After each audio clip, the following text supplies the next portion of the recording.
দক্ষিণ আফ্রিকায় আকাশে এক কালো ছায়া, বিমান দুর্ঘটনা।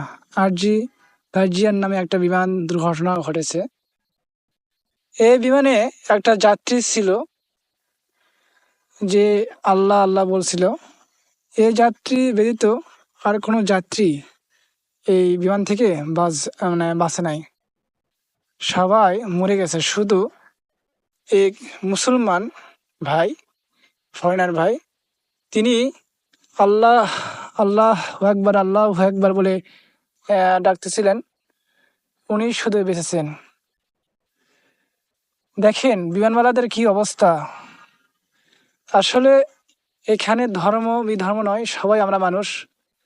এখানে দেখেন বিমানবালারা কি অবস্থা করতেছে তারা। দেখেন, মৃত্যুর ভয় সবারই আছে, সে ধর্মীয় হোক